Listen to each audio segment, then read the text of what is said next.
story time. Mga pangyayari na hindi mo talaga inaasa. So, nakaget nga ako before ng aso ko na nung May 30. So, last year yun.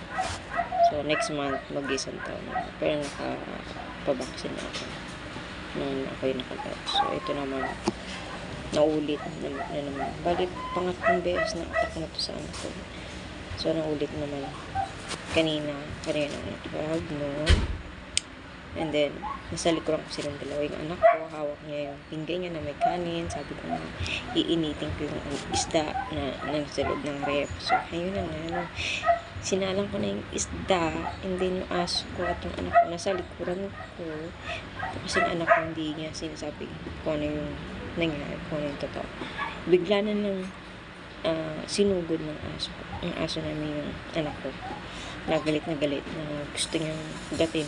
Kasi siya ang ang dakma niya is sa mukha. Hindi siya sa paa ng gat, hindi sa mukha. So, dinadamba niya yung anak ko na patayo. So, nakatayo yung damba ng aso. So, talagang takot ako, nagpanik ako. And then, napabangon yung kapatid ko na lakang aso. So, nag-try kami awating aso na. Ako naman, wala na akong may pasok sa isipin ko ano yung pwedeng gawin. So, hindi ko siya mahila sa leg kasi wala yung leash niya. Wala. So, talagang nagat yung aso namin. So, napapanik na ako. Sabi ko, ayoko makagat na.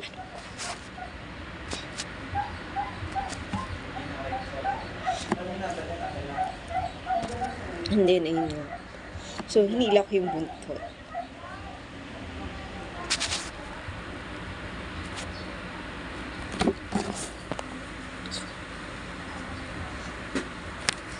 Sorry, naging emotion.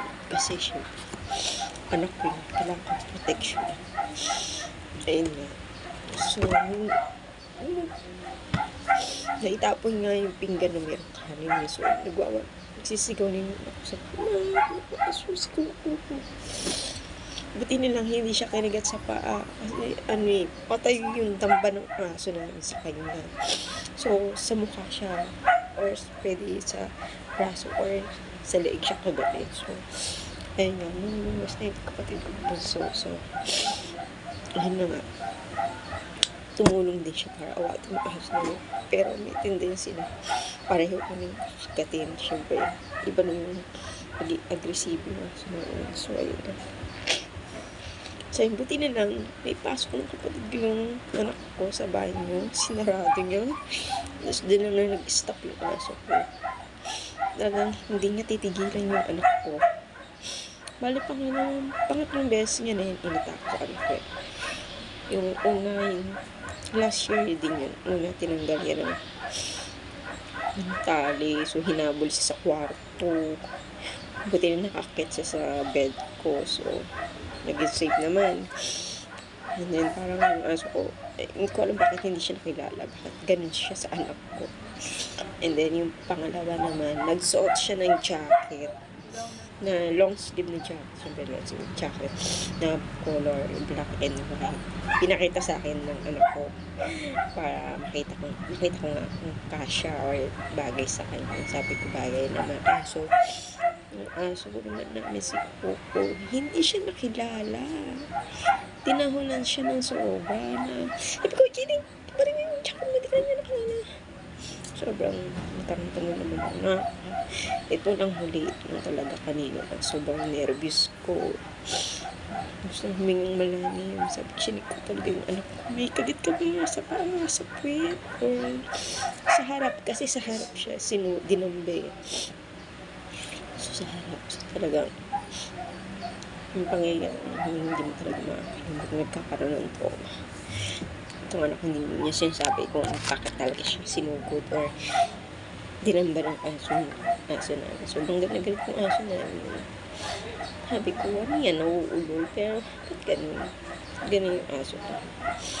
May time talaga na, hindi siya kami nakikilala. Ewan ko, siya sa init ng panahon, nagiging talaga. Aggressive yung aso. So, ayun. Ayoko naman pumila sa public hospital kasi ang dami HFH. So, mabuti na lang na meron akong pera ng tabi. Ayun. Yung sa clinic talaga, sa private clinic, opera pa nila talaga ng ng daming eklabus na anti-vaccine, anti-rabies, anti-tanong. Meron pang yung ECG ba yun? Nakalimutan na nakalimutan na.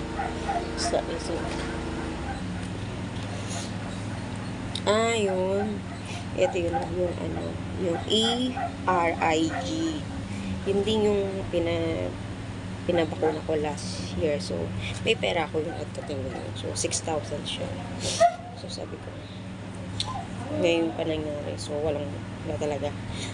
So, talagang sabi ko na, hindi ko bang yung anti-rabies na tsaka anti-tetanus para kahit paano meron siyang vaccine, diba? Tsaka, hindi naman kasi sure kung kung kagat man yun o karmot. May sugat kasi siya dito, tapos may karmot. Pero doon lang siya nagkasugat. Wala nang iba sa ko, tapos chinek ko kasi. So, nagsugat siya. Hindi naman siya, parang nagasgas sa pader, parang gano'n. Tapos syempre, nakatakot din sa panahon na pinabakunahan ko na. So, yung binayaran ko is 1,050. So, kada turk yun. So, 4 na beses sa isang buwan. So, meron siya. So, sunod, after 3 days, turok ulit. And then, after 3 days, so, 5 days naman, turok ulit, pangatlo. And then, the last turok niya is May 22. So, April 22 siya. Today, in-chicken. So, pinainom ko na siya ng antibiotics. So, guys, kaya ngat-ngatingin po yung anak mo. I-check niyo po kung kagat ba ng aso or yung pusa, lalo na pag nasa labas. Ito nga lang nasa loob ng bahay. Buti na yung aso ko, hindi aso ng nasakali or ang asong paggalagala stray dog. Yeah. Pero sobrang emotion ko na sobra, sabi ko, di bali na, okay na. Nagastusan para pagkaroon na ng anti-rabies bakuna yung anak ko para maging safe, di ba? Yung iba namang nanonood sa clinic, dapat in-offer nila talaga, hindi yung ang dami nila in-offer na magkaroon pa, binibenta talaga nila yung gamot na yun ng ERIG, binibenta talaga nila yung mahal. So, for siya talaga, for 3 years, for 3 years na siya, yung bakuna na yun. So, bless pa rin yun na hindi malalim yung kagat niya or ano ba yun, karmot. Laki ng kaso ko. So, ayan guys, yung karmot, pero alam kong karmot yan or kagat, sana para siya lang siya karmot, pero may dugo yan eh. So, namamaga. So, ito yung niya, inject niya. Then, meron din sa kabila, 2 inject. So, ayan yung anti-rabies and anti-tetanus. So, 1,050 yan, guys.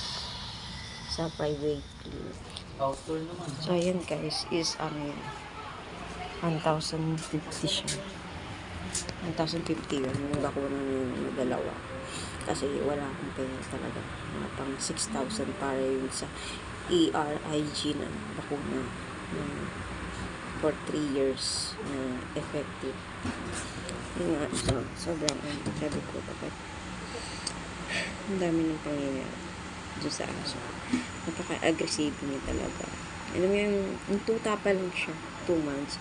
Hindi siya ganun, tahimik na siya. As hindi siya kumakahoy. Hindi ko alam kung epekto ba yung lagi siya nahuhulog sa upuan. Kasi lagi siya nahuhulog sa upuan. Yung 2 months old pa lang siya. Hindi ko alam bakit ganun ang aso niya. Parang ayoko na siya palabasin ng kulungan, guys. Kasi delikado. Kasi mamaya mabuli na naman niya yung anak ko. So, alam mo, ang tagal talaga. Parang tumagal ng siguro umabot ng, hindi naman umabot ng 30 minutes. Nung mga siguro mga 2 minutes, ganun katagal. Nung attack niya sa anak ko. So guys, pakita ko yung aso ko. Gaano siya kalaki kasi malaking aso din yun. So, pag tumayo siya, 3 feet. Kasi ako is 4 feet. So, ayan siya guys. Hindi ko alam. Kasi wala pa siyang bakuna eh. Hindi ko pa siya napabakunan. Kasi hindi ko siya madala sa center. Kasi nga, agresibo siya. Ayaw niya na sa ibang tao. Kasi talagang mga agad siya. So, wala pa siyang busal. So, wala pa siyang vaccine. So, nakakatakot siya. Malaking aso siya talaga. Hindi ko alam kung may lahi siya. Sabi nila may lahi. Sobrang nakatakot.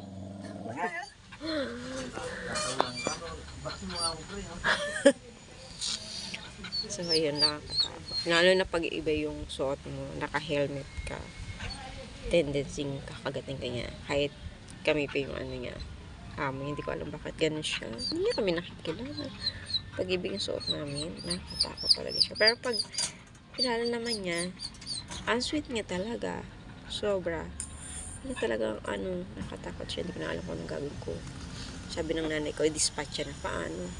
Paano kung karoon ng problema, kung pamigay ko, ako din ang babalikan. So, lalong lalaki yung problema. So, sana meron makahelp sa akin kung ano yung pwedeng gawin.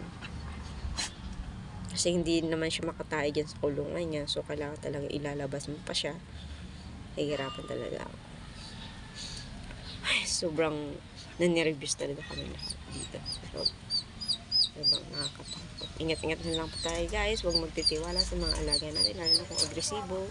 Kasi hindi natin alam kung ano yung takbo ng utak ng hayop pa rin po yan. So, nag-iingat po na. Lalo na sa panahon ngayon, agresibo lang yung mga tao nga eh. Di ba umiinit ang ulo? So, what if kayo mga hayop? So, kailangan talaga lumayo-layo muna. So, yan, huwag na magtitiwala. Kasi nagbabago ang behavior ng hayop. So, salamat guys sa panonood. Sobrang emotional kasi nanay na kailangan protection ng gagawin ko. Salamat guys. Salamat sa panonood ng Milksig kong vlog.